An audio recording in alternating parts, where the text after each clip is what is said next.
All right, good morning. Nice to see bright and shining faces. You weren't out too late last night, or maybe you were, but you're still here, so congratulations. That's great.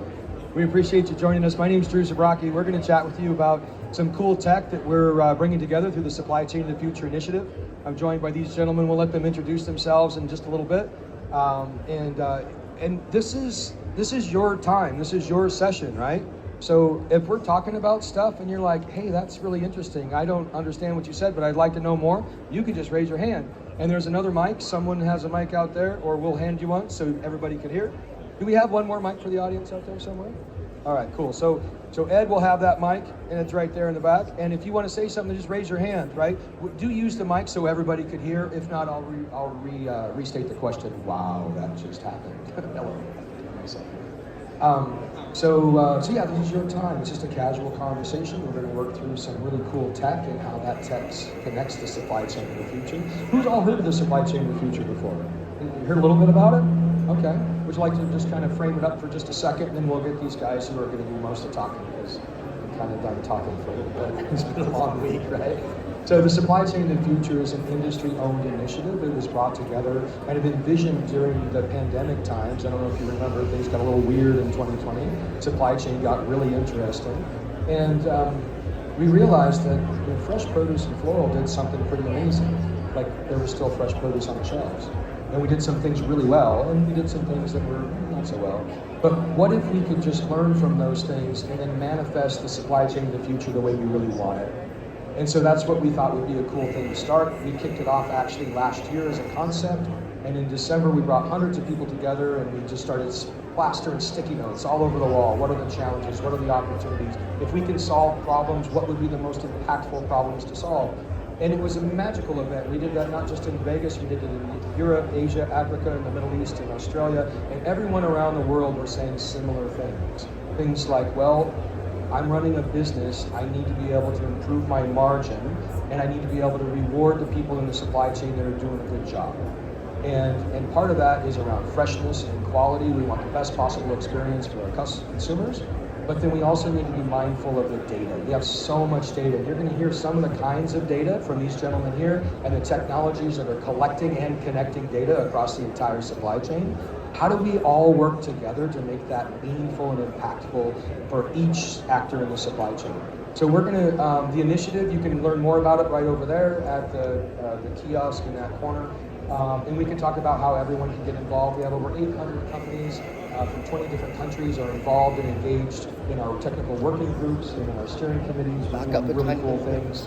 Some of the more exciting things are the tech, right? And so these gentlemen here, we're going to ask them to introduce themselves. We're going to kind of do 2 rounds. Just first kind of personal background, just who are you, how did you get here? And then we'll come back around and talk about the unique solution that your company offers. So would you like to go ahead and start us off with an introduction, Dave? Sure. Real happy to be here. I'm Dave Giannini from Appeal Sciences. I'm a software engineer, data scientist.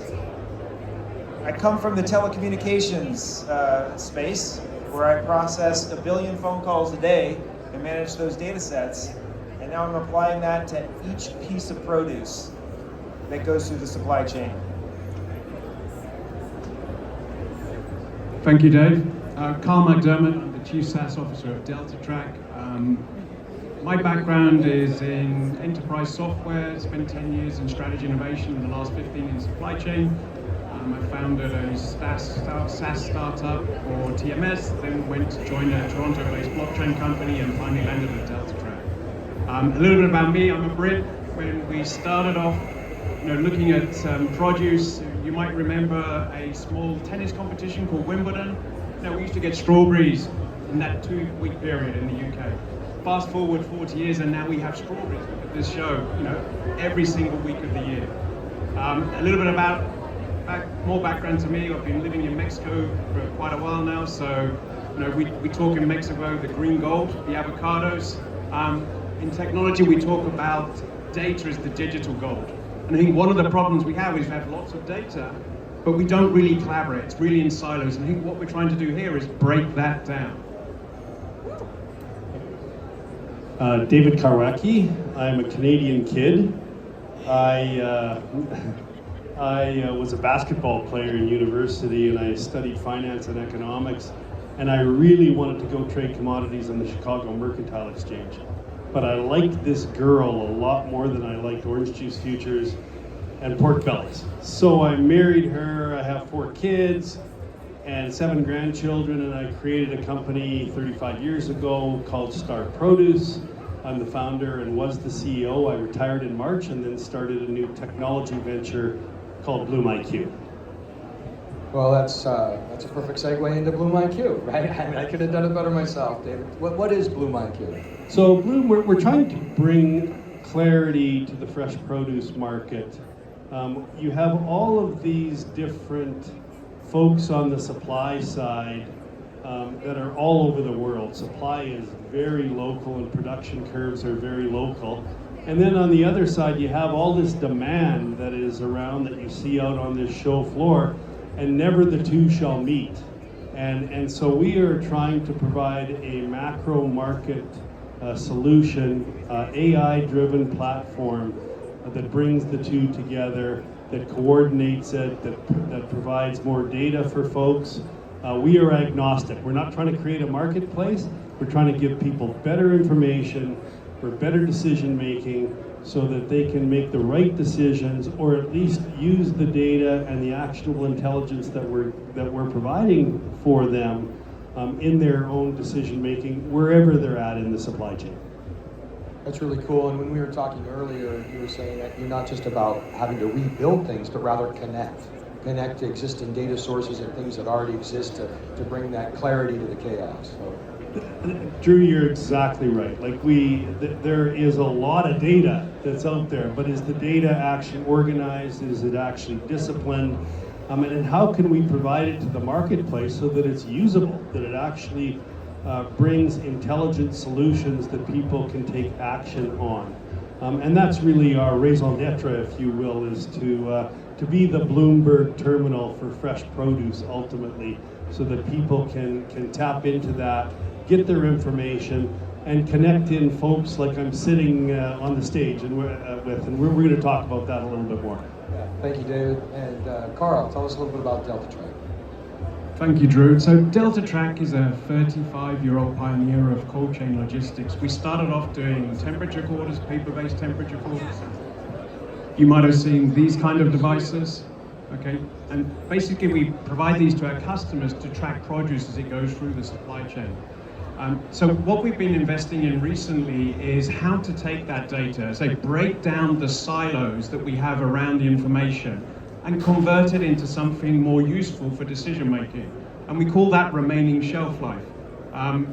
We're part of the steering group for the supply chain of the future. We joined the working groups, and I've been happy to be working with Drew and the rest of the team over this last year. One of the key things we're doing with remaining shelf life is bringing the temperature points together, look at that shelf life damage, if you like, or shelf life loss, and then giving our customers an accurate prediction of shelf life. We really think we're like a fitness tracker for produce. You're like your Apple Watch, checking your steps, making sure you have those remaining days when you go through those key handling points, like DCs to stores to restaurants and so on. So that's really what we're doing in DeltaTrack. That's cool. We're inundated by data, but you're making sense with all those data points. It's a huge undertaking, but a useful one, right? For sure. I mean, collaborating with data and putting some standards around it, such as the GS1, 2D barcode, having that as a key conduit to access the information is a critical part of democratizing, this supply chain and this remaining shelf life for everyone. Cool. Very interesting. And David, tell us about RightTrack. Sure. Well, I'll start with Appeal Sciences is the company that I work for. And Appeal Sciences uses a plant-based solution to extend shelf life for produce. And I've been with the company. I was the first software engineer that was hired. And my role was to write software to work with instrumentation to prove our claims of shelf life extension. This product is deployed throughout the world. And because of that, I was getting access to fruit in a lot of different countries of origin. And from that, I learned a tremendous amount about the ripening of produce. And so then we built an application, because all the software we had built initially was internally used by Appeal Sciences employees. And now we've come out with solutions that can be used for growers to help determine and optimize their harvest decision making, for suppliers to receive and do quality checks, and for ripeners to receive and then to optimize their ripening solution, and retailers also quality checks. And it's all based on non-destructive solutions. Today, a lot of the work that's done with growers, for example, is they pick from the tree and bring it to the lab. And we've worked and learned what it is that they need to learn and understand. And can we then solve a problem here where we can just go straight to the tree without having to harvest to understand where it is in its maturity, and then to predict the optimal harvest dates. Same thing with ripening, and then same thing with shelf life. So you're actually in the field working with the growers, being able to understand optimum harvest points, and then monitoring the freshness and quality indicators throughout the entire chain. That's correct. I live in Santa Barbara, California, and we have a lot of avocado orchards, and I really enjoy hiking with my dog. So I take my spectrometer out into the field and hike and check out the avocados there. That's all part of my learning. To do, right? That's cool. That's awesome. So interesting, similar but different perspectives, right? You're all doing very similar things. We're looking at freshness. We're looking at optimizing data, using these data to create insights to make better decisions throughout that supply chain. That's the cool things that we're trying to get to, but there's some challenges along the way, right? There's still some gaps, and maybe your solutions are helping to fill some of those gaps. Maybe those gaps also still exist. So I'd be curious to hear, just from your point of view, each a little different perspective, what do you think the main challenges or gaps are in the supply chain today? Well, from my perspective, I have a couple of granddaughters. They're about 2 years old, identical twins. They're just beautiful. And every day they have a clamshell of berries. They eat a clamshell of berries a day. And if those berries are bad, they won't touch that berry for another 2 weeks. There's no chance. If they're soft or if they're sour, they'll go to something else and eat something else. And I think that is a real challenge in the supply chain, is to continue to provide that great quality, that great taste for consumers, so that they can count on it. And our observation at BloomIQ is we just do the same thing every year in fresh produce. We end up planting the same things, trying to do it at the same times. Retailers advertise at the same time. They end up doing the same thing because that's what they did the year before. And there's no adjustment that the crop was 3 weeks early, the crop was 3 weeks late, there's more crop, so we should take the price down, there's less crop, so we should take the price up. There is not a lot of nimbleness to our current supply chain. It's very relationship based, which is great. There's a place for relationship and for ingenuity, but there's also a place for data and for actionable intelligence, and using that information as best you can, so that ultimately we can provide the best fresh produce to our consumers and have consumption go through the roof. That's what we really want. I think my granddaughters need to be eating all berries every day, and we're going to be happy in the fresh produce industry. Yeah. Can I build on what you're mentioning there? There's a place for data, is what I heard you say. And what I really enjoy is getting out into the field, going to the pack houses, and what I learn is they are gathering a lot of data. In a lot of cases, it's being written on a piece of paper. And that's part of what we're trying to do with RightTrack, is digitize their existing workflow. Just put in just as little bit as we can, because we don't want to create, a harder job for these people that are working really hard every single day. But if we can digitize it, get it into a database, then we can support BloomIQ. Dave, you're welcome to come up to Saskatoon, Saskatchewan, Canada in January and walk around outside with your dog anytime that you want. At minus 20 degrees. Minus 50. Sorry. Yeah, just to, I guess, building on those 2 points, we've all had experience, bad experiences Dave has with his granddaughter with produce, right? The lettuce that's black, the avos that's mushy and a little bit like soft. And what we're trying to do then is to make sure that this big problem, 30 to 40% of food waste, we start to make an impact. And part of that is the data and sharing data, but also part of that is actually the challenge of talking to stakeholders, the rest of the actors in the supply chain, and greater willingness to share data for the benefit of the common good. Now you might say the common good would be, improved margins, less shrink, but it could also be redacted in food waste and food marks. And that's really what we're trying to achieve, having the data sharing and also the stakeholder buy-in to make this happen. 30 to 40% food waste. Have you guys heard that term? I mean, that's crazy. And part of it is just in the ripening process, where, take an avocado as an example, to decide is the avocado ripening correctly, it's being destroyed with a penetrometer to know its firmness. And what we've done with RipeTrack is we've added artificial intelligence by taking light and just shining it and getting the reflection and correlating that with the pressure reading from a penetrometer. So yeah, we had to destroy a lot of avocados to build our AI, but now we have it in a way that can be used throughout the supply chain to understand both dry matter for harvest and then firmness along the ripening. And you don't have to destroy as many avocados. There's still a little bit of AI calibration required to make sure you have accurate data, but you're going from a large set, like there was one company I'm working with, they destroy 300,000 avocados a year.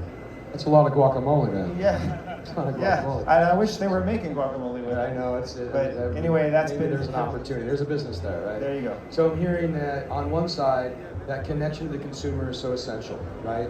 And there's insights that we could derive there to improve the experience, whether it be taste or the experience of freshness with the consumer, but there's some gaps along the way.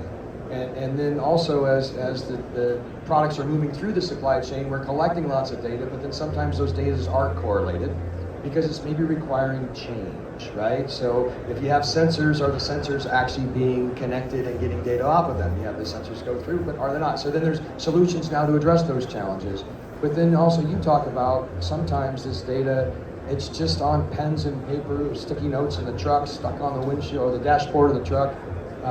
How do you digitize that information without causing more burden on people that don't have time, right? So there's some gaps along the way, and you also brought up that it's that willingness to share, right? And I'm curious, like when you think about, you're a bunch of data geeks up here, so we think it'd be all great if you just all share your data and we'll do wonderful things with it. But in reality, like there's sensitive information in these data sets. I want to share my data with anyone, and I want to share it with everyone. And I want to know what you're going to do with it, how it might be used against me. I want to tell you that I'm safe and sustainable and secure, but I don't want downward price pressure by doing so, right? So how do we answer that question instead of, hey, just share all your data, we're going to make your life easier, to how do we make sure that we're not putting our business at risk and we're actually getting the value that we think we should be getting from these insights? The tough one. I had the opportunity to go to the annual general meeting of Berkshire Hathaway, where Buffett and Charlie Munger at the time, this was a few years back, were up on stage, and they put on quite a show, and they talked about the most powerful economic force in the world is trust. Trust is the most powerful economic force, and therefore a lack of trust is the most destructive force in the economy in the world. And when I see the entire supply chain and the trust that we're trying to build with consumers and all the way through, I see these gentlemen who are trying to measure quality, which I think is the holy grail in fresh produce. If we can get great quality out, and I could actually report on that as the BloomIQ terminal that people are referencing, and maybe their producers get a little higher price because they're doing the right things and they're producing the best fruit. That's what I envision as a trusting supply chain that's doing the right things all the way along. And we're in a day and age where you don't have to give away all your information. You don't have to give away all your trade secrets. You can keep what you want to your chest. and you can share the rest with the rest of the supply chain. There's no reason. In fact, I think it's destructive if everybody's just holding their cards close to their vest and nobody's working together. This is an industry that doesn't have a ton of bureaucracy and legal contracts to it. It's relationships, and there is a lot of trust already in the supply chain. So I believe we need to build on that. And I see the tools that are coming up that are so exciting. Ignore them at your peril, because if you don't if you don't move on artificial intelligence and some of these new tools that are becoming available, you're just going to get left behind. Oh, absolutely. I think we're seeing that now, right? But then garbage in, garbage out, right? So we go back to the age-old problem of how do we get quality information into these tools so that we get quality output from those tools. Here's an idea. So you have growers, harvesters, they have data, as do suppliers, ripeners, retailers, marketers, and they all have data sets that they're sharing with each other. Maybe one step back, one step forward. But I don't know, is the retailer sharing data with the grower? Maybe that's not there. But I've been looking at blockchain for many, many years. And once the data is placed on the blockchain, it's immutable. So you can, trust it as long as it goes on there and it's good data. And from there, whoever puts the data on the blockchain, they can decide which data set's publicly available for everybody to see and which set is private. That could be an opportunity for them to sell that data to somebody else who's participating in that blockchain. Just something I've been thinking about, thought I'd share it with you, and maybe we could work together and make it happen. Yeah, just building on that a little bit. So we've seen temperature graphs from farm all the way through to store. Some of the biggest areas of opportunity are actually in the handover points between a company and a company, a supplier and a receiver, a shipping company, customs areas, when a container's unloaded from a port and then plugged into the reefer and then ready for discharge. So we can also talk around how do we need to change some of those standard operating procedures in order to make the impact we're waiting. It's not always just around the data, but we also need to change some of those processes in order to realize some of those gains and benefits we're looking for. I'll just add one more thing, Drew. I've got a really smart young CTO sitting in the audience here. He went to university in applied mathematics when he was 12. He's a Googler. And I'm telling you, he doesn't need very many data points to get billions of data points off of it and know exactly what you're doing. So not very much needs to be shared in the supply chain for us to represent, give a pretty good representation of what's going to happen. I just think right there tells everybody that there should be a free flow of data because it's going to be beneficial to everyone, and it's coming anyways. Yeah, we've all heard that before, right? And I'm a data guy, so I can beat up on us a little bit. I want to go back to something you said, Carl, because it's not just about data. Yeah, there's silos we need to bring them together. Sharing's not a bad thing. We'll talk about blockchain, etc. But there's change required, right? We're asking people to change, and change is difficult. I mean, who likes change? Yeah, I think so, right? It's tough, right? Especially when you're trying to execute new plans or strategies across your organization. There has to be a reason for it. So I guess before I debate on tech stacks and chains and blocks and all that stuff, why? Why would we do this? What's the value? What's the ROI or the benefit that we would get? So we're up here saying share all your data, do all this great thing, but so what? What are we going to get if we do this? What are the promise of these insights? All right, well, Carl mentioned data and gold in the same sentence. But how do you achieve that gold from your data? So there's some type of solution that would need to take place if I'm going to share my data with others. I think, David, were you suggesting that we should share it for free? Well, no, of course, there's opportunities to monetize everything in the supply chain, including your own data. So I think that's important. People will also want to come and say, well, I want to do an enterprise deal with your companies and do something private where I just harvest that data myself. But then there's a broader perspective of the entire industry where we need to know what's happening at a macro level. And that's very non-intrusive into individual businesses when you look at that overarching data that can really help us in a number of ways. We can make better decisions about when crops are going to gap and when they're going to overlap. When should retailers be and food service companies be driving for ads so that we can move the product through the system seamlessly? There's nothing worse than no ads being set up, no promotions being set up, and a flood of product coming on that just jams up the system for a month, and everybody is sitting there struggling, dying. You can have all the tools you want in the world, and it doesn't change the fact that those berries or those tomatoes are sitting in a warehouse for a month rotting. And we throw away 50%, 40%, whatever the number is. There's a lot of incentive to do this. Yeah, I think, Drew, you mentioned change in ROI. So I think let's try and tackle the ROI first, because if there's no ROI, I don't think we're going to change anything.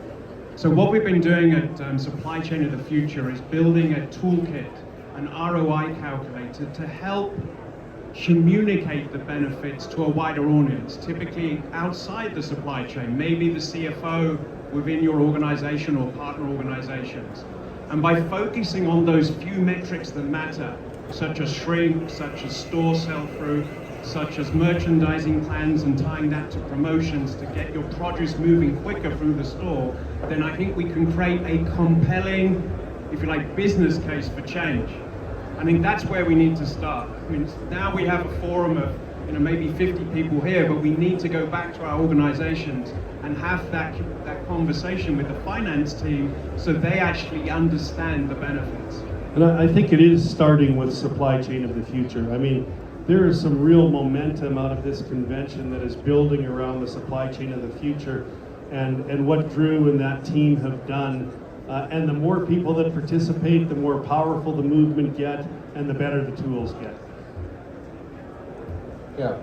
Well, thank you. I think it's an amazing team. We really have, so the Supply Chain of the Future initiative that Carl was referring to is our ROI calculator. It's one of our many tools that are being built by industry. So if you want to look at like, okay, this is cool, they say they want to share data, but like, why would I do it? What would I get out of it? Well, it's going to mean different things for different companies, right? So in this calculator, it's an interactive spreadsheet. You can go through and you can choose your role. And then there's a list of different things that might be able to reduce cost or improve margin or otherwise gain efficiencies. And then you can use that tool with your own numbers in your own business to create a picture of what that return on investment might look like for you. So those are the kinds of tools that get us to that conversation. And the team's done a fantastic job building it. Yeah, we got a question. We got a question here. Very good. The question was, how do we find the ROI calculator? Thank you, Ed. I'm sorry, I beat you today. So the ROI calculator, as well as a number of other toolkits, which you can come back and talk about at the booth, are available for those working groups and steering committees that are working on them now. So it's just hot off the press. They're in peer review, so they're being reviewed by those working groups, going through and making sure that we like them and that this is something we want to put out to industry. And then they'll be generally available to the industry right off the website. So you can go to supplychainofthefuture.com, .org, that's supplychainofthefuture.org, or you can just scan the QR code. And then if you're interested, just put your name in for information and you'll automatically get onboarded. You'll get videos, you'll be able to sign up. You can schedule a meeting and talk with the team or just join us. And then that'll get you in. It's that easy. There's no cost. Everyone's open and available for industry to participate in this collaborative movement. And then once it's gone through the peer review process, then it'll be published out for everyone in the world. Open source and free. Good question, thanks. And you know what, guys? You can all ask questions too. See how easy that was? He just puts his hand right up. The guy with the mic comes over. So as we're moving through, if you have questions for any of the folks here on the panel, we can do that. So I don't know if I'm quite satisfied with the ROI discussion yet. I might let you off the hook a little bit, but you're working with a lot of growers. And I've spent tons of times jumping in the truck, walking in the fields, talking usually about what doesn't work out there, right? And it was always like, well, if we can collect this information, oftentimes for regulatory or compliance or for other reasons, because we have to. And what I found is that if that data that's being asked for isn't valuable to the person that has to collect it, you really can't trust it. It's kind of best effort, just fill out the form. But you found a way where you're actually collecting data around freshness. Why are they doing that? What's the return? What's the value of collecting and using that information closer to the point of contact? Yeah, good, Drew. So when I sit in my office and I think, what should I do next? Whenever I just discover it on my own in my head, it's not right. It's wrong. It's not what the market wants. It was a lot of fun for me to work that project. But when I go out to the field and I talk to the growers and I look at how they're making their decisions and I ask them, well, what happens when you make a wrong decision? Sometimes it's really expensive. They'll harvest early, they'll ship across the ocean, and it'll arrive and it'll be rejected. And these are $100,000 or more losses that can take place. And so if we can learn how to avoid that loss and reduce that waste, then we can all benefit here. And maybe it's just a subtle change of leave it on the tree for an extra 2 days, but exposing ways that they can do that. And for me, my solutions are also ways that keep it non-destructive to further reduce that food waste. That's a good example of real-time information being used to drive decisions in the moment, not just the big picture in the sky, which is good to have. We need that at an industry level, but like if we can get value at each point across the chain, like if we're monitoring each point across the chain, what are some of your customers using with the data in real time? We typically start at the pack shed, so maybe after harvest and post-harvest. So what we're doing is tracking the logistics elements as they move through the supply chain, whether it's on a truck or a container, through to a delivery to a DC and then maybe onto a store. And again, what we're trying to do is identify those areas of opportunity for improvement. Typically that used to be looking at the temperature management, but now we can convert into shelf life and identify which of those critical activities we need to focus on and maybe try some training or onboarding and change management to improve them. So I think that's really what we see and how we try to mitigate some of those issues. You know, if there is if you like a communication in real time, some of those challenges like trucks arriving and getting rejections can actually be reduced. Yeah, that's really cool. There was a pilot that Supply Chain of the Future just put together with Driscoll's Berries, all the way to retail at McCaffrey's. And in this pilot, we were able to collect freshness and quality data at the point of harvest, and then connect that at a lot and batch level using GS1 identifiers. So we talk about standards data, right? So using standards to identify the lot and batch, associate the quality information, and then track in real time using sensors in the load for time and temperature. And then that information was actually sent to the receiving party before the product got there.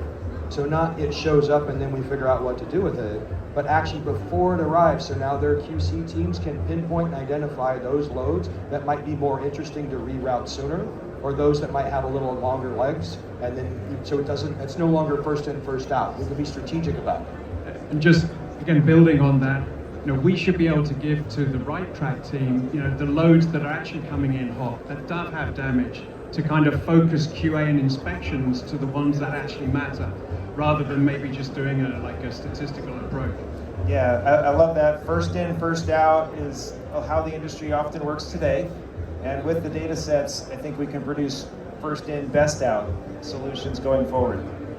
Oh, absolutely. And you think about, you go back to return on investment. We're not going to affect change unless there's something in it for us.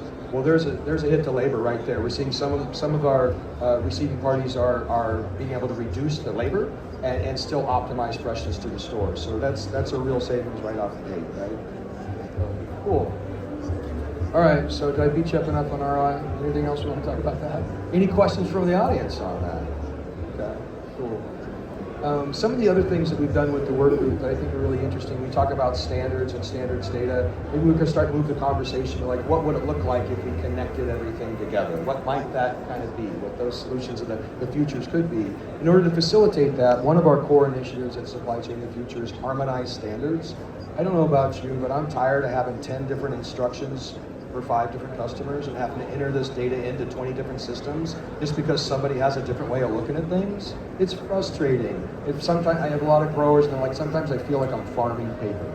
It's just ridiculous. And so what if we could reduce the amount of effort by reducing all of the various different instructions and guides by having a harmonized set of standards? Well, that's great for the growers because now they can get home for dinner with their family and not have to punch into a keyboard 20 different times. But then it's also good for companies that want to connect. And we think about interoperability between different solutions. So it'd be interesting just to hear your thoughts on like how does interoperability or harmonized standards kind of create this ideal connection between companies such as Bloom, Delta Track, and Right Track? From BloomIQ perspective, the current paradigm is that data is very local. Everybody is doing their own thing, collecting their own production data, and really not doing a whole lot with it. Using it maybe internally, but not using it to its maximum potential that they could really extract out of having a disciplined data set. I envision a world where we do have harmonized data across the system. We can do much more with that to bring clarity to the fresh produce market, but also connect in folks like Dave and Carl and what they're doing, so that we can ultimately have BloomIQ is a tool where we plan and then we pivot. We've got some pivoting tools that allow you to make adjustments as the weather changes. So many things in the fresh produce industry just change along the way. And so to have quality that is assured, that is going all the way through to consumer, there needs to be some reward for that, for the folks that are providing that information. I'm not interested in starting companies that are providing that information. I'm just interested in how do we bring that information to the fresh produce industry so that it can be used in the best possible way. And I think there's just a natural fit for what Dave and what Carl's companies are doing into BloomIQ in the future. It was only our first day yesterday, so we got a little bit of a journey to go here, but that's what we envision. So David, you mentioned using data to add clarity, and I love that. And it reminds me of this analogy. I'm not sure if it works, but I'll give it a try. I really enjoy watching sports, and I'll watch sports on TV. And the data I'm receiving as I'm watching it on TV, it's narrow. It's the pitcher and the catcher, or it's the person hiking the ball to the quarterback. I don't see the big picture. And I love going to the game, like a soccer game, where I can see the entire field, and there's the ball, there's the ref, but look what's happening way over here. And I think there's something to that in the supply chain. If I'm at this point and I can only see one step forward, one step back, if I could get a bigger picture of it and maybe see those weather conditions that were involved in the growing season that might make a difference for me during my ripening. I think I'll address more some of the data standards that you mentioned, Drew. So, anyone remember the railways? There was a time where we had different size gauges, which is the tracks that railways run on. Really, for good adoption of technology, you need to work on a uniform standard. And I think we have GS1 with the 2D barcode coming in 2027 is a great way in a business-to-business or business-to-consumer way of communicating what's the value of the product, how's the handling being managed. We've got EPSIS events, which are basically the backbone of the handling events through the supply chain. We've got FSMA 204, which is basically around traceability. So let's build on the existing industry standards and just layer in this other value-added services to really unlock the power of shelf life prediction. I really appreciate that. I think it's a good way of putting it. We have a business reason right now to to collect certain bits of information because we're required to do it, whether it be food safety or sustainability or other requirements from our customers. How do we then attach other valuable indicators like freshness, shelf life, and those types of things to existing standards? Why reinvent the wheel, right? Yeah. Cool.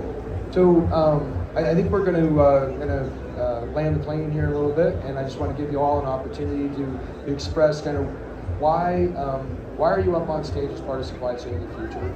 What are you most excited for, and you think about, in 2026, involved in this project, and what would you say to the folks in the audience in terms of their participation?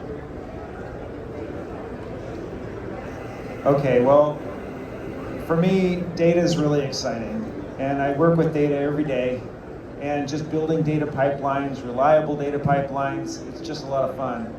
But I want people to get value out of these data pipelines that I create, and that's even more exciting. And reduce food waste, yeah, that's fulfilling for me. So that's why I'm here. That's what I hope to see in the supply chain of the future. Righttrack.ai, go visit it. Our booth is 3331, and I've got the spectrometers and everything right there, and I'd love to give you a demo. So stop by sometime today. Thank you. Just building on that, I think what we want to do, if we're looking out 12 months from now, Drew, is really come up on stage in those 12 months and show the audience all the success we've had. Now, what we're offering today is not perfect, but we think it's a huge advance on where we were 12 months ago in terms of product quality and in terms of collaboration that's really driving the change. So what I'm hoping for here is that there's people in the audience, coming from a grocery chain or a supplier that say, hey, this is a problem that we've identified. Can we now join the working group? Can we join a pilot and test this out? Because by testing it, we're going to be proving value and hitting some of those metrics. So I'm hoping 12 months from now, we're talking about the success stories. I'm just going to build a little bit on what Carl said, because we're not perfect. But we've got an incredible industry.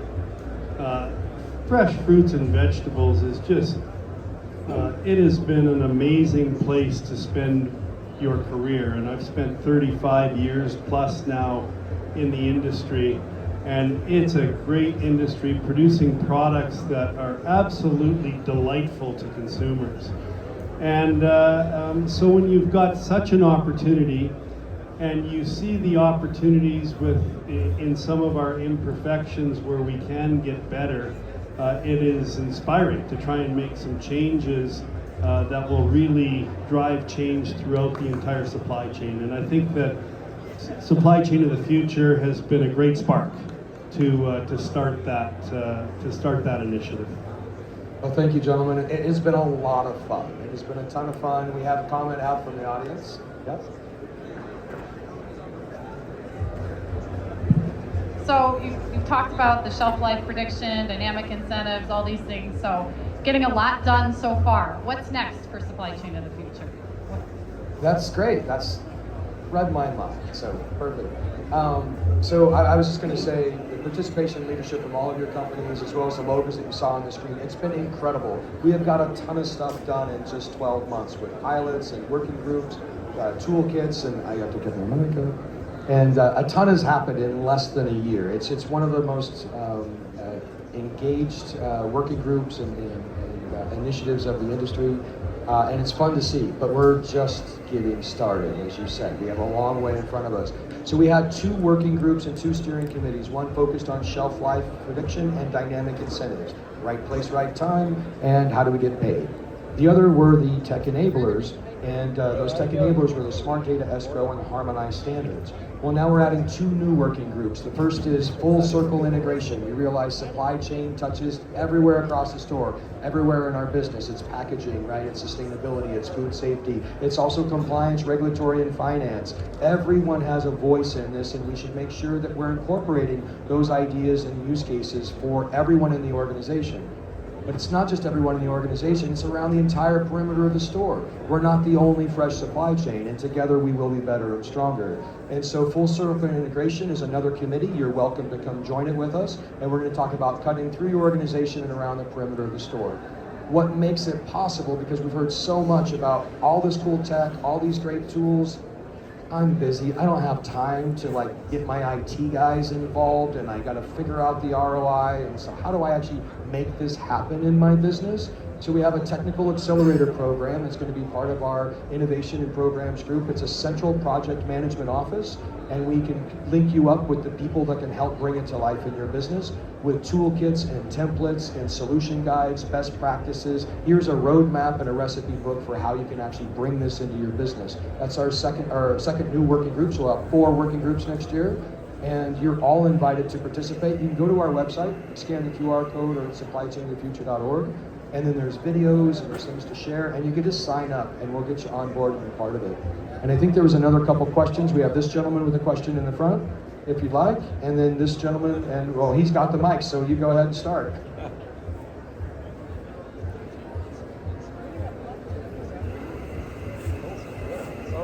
I'll go wait there with you. The suspense is killing us.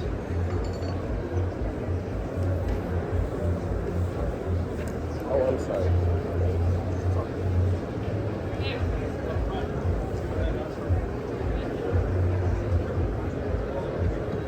No, feature film. Thank you so much for this information. This is really informative. The one thing I loved about is how do we communicate that data right from the start all the way to the end. I'm Shivam, I'm from ProduceX, and we are designing a Produce operating system, reimagining the way how we communicate data right from the start to the end. My question is around change management, the one thing that you really brought, and it's very interesting specifically in this industry. What are some of your use cases when you showed them to your customers or clients? The way they have been doing things completely changed, and it was like an aha moment for them. It's like, wow, this is something really interesting. I have never seen this before. And that was the point that they never looked back. Because this industry, proving and showing that aha moment is very, I would say, expensive and also difficult.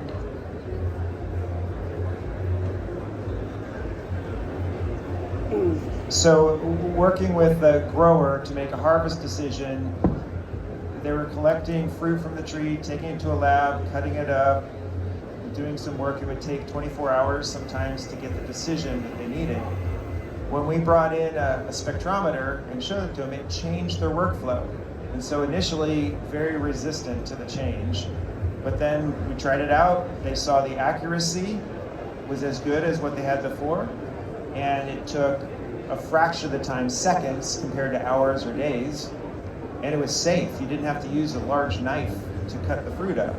And the worker that we were working with that was doing this, pulling this data, she said to us, "Don't take my ripe track away."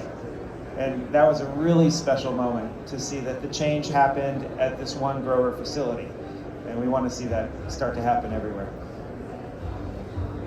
Yeah, I'm not sure it's an aha moment. I think we're more about evolution rather than revolution. But I guess the first time we presented the results of a pilot we did last year on strawberries and found out 20% of those strawberries had hidden shelf life 2 days or more, we kind of really anchored on that. Okay, we can improve then the 2 days, right? We can reduce that. And what's the benefit to you? So I'm not sure if it's like that breakthrough goal we're looking for, but it's certainly a step in the process. Real quick, I'm an old produce guy, okay? And, in the produce industry, for us old guys, our BS meter is way up here. And so when you're trying to have change, it needs to happen in very small wins. If somebody comes to me and says, I want an ERP implementation, oh my God, I'm gonna shoot myself, because I've been through 3 in my life and I know what that means, and I gotta second my best people and all that stuff. So, small wins along the way, and then the new young people coming into organizations are just thirsting for this. So I think there's a dichotomy there. There's the new produce folks that wanna learn and embrace technology, and then there's old guys like me that just need to be nudged along the way, and there's ways to do it. You put a $100 bill in front of me, and I'm going to change. That's good. We have another question in the back, and we got a mic running. All right, right here, and then we'll go to the back. Okay. Well, I think Paulo hit it on the head when I think the most opportunity comes from logistics. Because when there's a lot of change of hands, you're taking it off a reefer, and then there's a lot of variance that happens. So you could do whatever you want at the field, right at the right time, but if it's mishandled, anywhere in the logistical chain, you're in trouble. And it completely changes all your findings. And I think I mentioned garbage in, garbage out.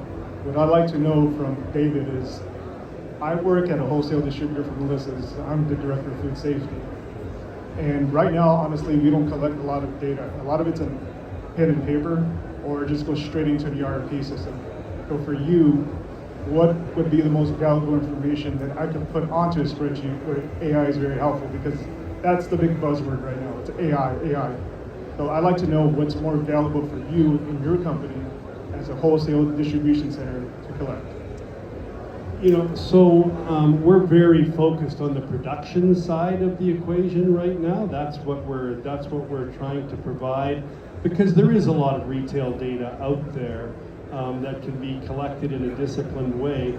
You guys do something very specialized. So what you would do and what you do with your products would be, because they're so special, would be very interesting to us. I don't want to get into the metadata of exactly what, I can take it offline of exactly what we'd like you, if you're offering.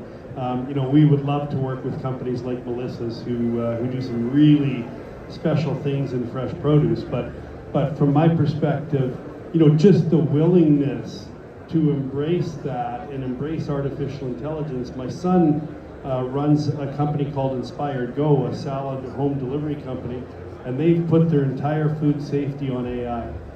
And so they can ask any food safety question and an AI bot answers them. Doesn't mean they don't need active food safety, but they can get really quick answers about what the Canadian legislation is versus what the American legislation is, like that. Great question, good example. We have another question in the back. All right. Good morning. Dan DeGay, Canadian Produce Marketing. Come back to the question. You actually almost asked the question I was going to ask. I'm going to pivot a bit. I don't think this is fundamentally a technology thing. I think it's a business transformation thing. So David, maybe more because you've worked in this world longer, what are the other barriers to transforming this industry? I think fundamentally we're talking about transforming supply chains, transforming the way we use data, optimizing quality. Like, we're basically talking about a fundamental change in the business model using technology. So sometimes the barrier to change is more personal, it's more habits, it's more, just curious what the industry needs to sort of more quickly adopt, more quickly, experiment and try and maybe fail but learn. Where does that fit into this equation? Yeah, good one, Dan. My belief is that harmonized standards and some of the things that we've done work on here sets a foundation for entrepreneurs to be able to take that data and make companies out of it, and whatever that might look like. And entrepreneurial companies are small, like they're startups. They're not the behemoths that are in the industry. And so I think we need to be, as an industry, very open to that entrepreneurial spirit, to new companies coming in and doing pilots with the big guys, because that's what is going to move these types of things along. And there's always, you bring that into a big organization and everybody is just like, I don't want to do that, I'm busy, I want to do my job, I want to optimize. So you really need the spirit of entrepreneurship and change and innovation built within major organizations, and they don't need to do it themselves. They need to look outside to the entrepreneurs that are bringing new ideas at a completely different vantage point than what they're looking at. Yeah, I'd absolutely agree with that, David. In fact, that was the primary reason for why we put together the Technical Accelerator program, because there's an impedance mismatch between the startups that are bright ideas but not necessarily are able to answer enterprise level questions around security, implementation, and change management. So it's like, how do we then tool up the startups to give them the tools to be able to engage with industry, and then provide industry that conduit to the startups and to the new innovators so that they can actually work together. So running pilot programs like what you discussed for next year, we're gonna have a ton of pilots with like recipe or playbooks. Here's how you can incorporate that into your business so that we can start to affect change, because there's a bit of a mismatch between innovation and the established industry players. Yeah, great questions. Cool. Anybody else? All right. Thank you all so much for hanging out with us this morning. Make sure to get yourself some coffee. Come back and hang out with us at the kiosk. If anybody wants some information, best way to get it is to scan that QR code, put your name in the info, tell us what you're interested in. You'll automatically get onboarded. We'll get you a meeting. We'll get you into whatever you need to know. We'll line it up with your business in a way that makes sense. So yeah, one sentence. Oh yeah, let's do it. All right. So one sentence to finish us off. Okay, why don't you go first? Yeah, Delta Track's all around shelf life prediction. So scan that QR code and find out how fresh your product is. Go and find us on Stand 2030 or speak to me after this event. But I'm happy to collaborate. Clarity to the chaos at the fresh produce market. We work in a very dynamic industry, and we need clarity. We'll be much better with it. Take your cards away from your vest and let's start doing things together. Okay, data, let's make it actionable. Come check out righttrack.ai and we'll show you how. Round of applause for you, so please. Thank you. Thanks, everyone. Thank you.